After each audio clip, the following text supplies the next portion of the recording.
Hey everybody, this is Chris Tice coming to you from the DIY channel. Just checking out Sketchup here, and we're just looking for some models here. I don't know if you ever used Sketchup or not before, but it takes a while to build a model.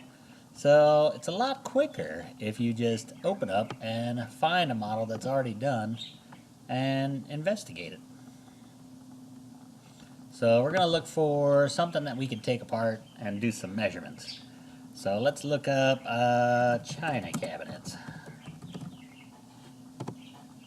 China cabinets usually have a good disassembly models here in SketchUp. You know, usually just any cabinet really has a ability to be disassembled. So we're going to check out, see what they have here. Let's see, China cabinet, something with some drawers. This one looks nice. Let's try this one out here. See, first you click on it, you can have an idea of what it is. Well, we'll go back. I don't like that one. I want something with some drawers in it.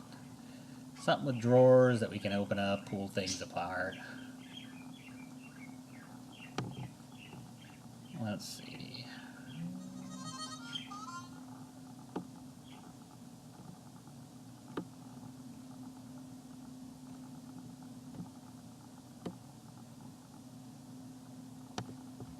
We'll go with this one. This wall cabinet. That one's got some drawers, it's got some doors, a little bit of everything. So we'll try it out. We'll see what this one has.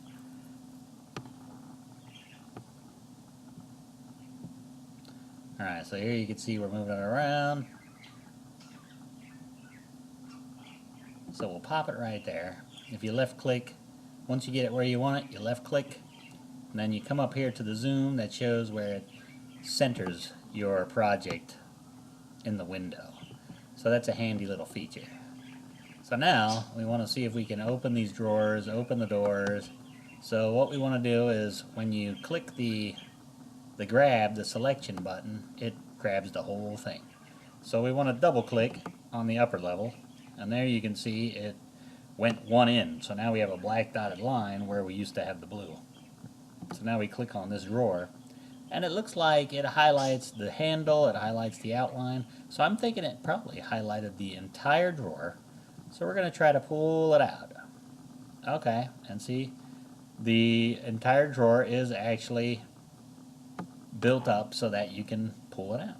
When they design it, you can group and ungroup items. So they obviously grouped this item so that it was something you can pull out and look inside of the drawer space and see what you think. So we've got that one grouped. Now let's try the door here. Okay, the door, the handle, everything was attached. So it looks like that could possibly be opened as well. So we're going to go and rotate that one though, because it's a door. So we want to rotate it. So we want to have it on this axis. So then we click on it once to set the axis. Now we want to click on it again to show where we want to rotate it from. As you can see, it jumps around a little bit, but it's opening, You just got to keep persistent. So when you get it to where you want it, you left click it, boom, and it locks it in place. So now we want to do the selection tool, get rid of all the excess lines, and we're going to zoom in and have a little look at the drawers and the doors here. We'll check it all out. So now the drawer here, oh look, they even did a little dovetail on the side there. That's nice. So let's look in the drawer hole here first. Look at that. You can see right inside of there. They put all the bells and whistles in there for you to look at. So it's nice to have that kind of detail when you're looking at these things. You can see the drawer slides. You can see the little stabilizing bracket. You can see the stops in the back. He really went all out. He did a pretty good job of, he or she did a pretty good job of doing this. So now we're going to go and do some measurements just to see how big these drawers are. So up here you have the tape measure. So we're going to measure from side to side, and it is 14 3/4 inches wide for this entire drawer. That's a pretty good size. Now we want to scroll down a little bit and see how deep it is. How deep are these drawers? We'll go to there. lost the point here. Up. We want to start at the end point. Go all the way down here. 8 3/4 inches deep. Alright, so that's a pretty good size. And I like the drawer handles here. They look pretty nice. There are a large selection of drawer handles that you can find on here. Now if you want to just change out the drawer handle, you double click again till you get there, and you can just cut out that drawer panel. Boom, gone. And you say, oh, I got rid of it. Let me undo that. Put it back in. It's a pretty handy little SketchUp tool here.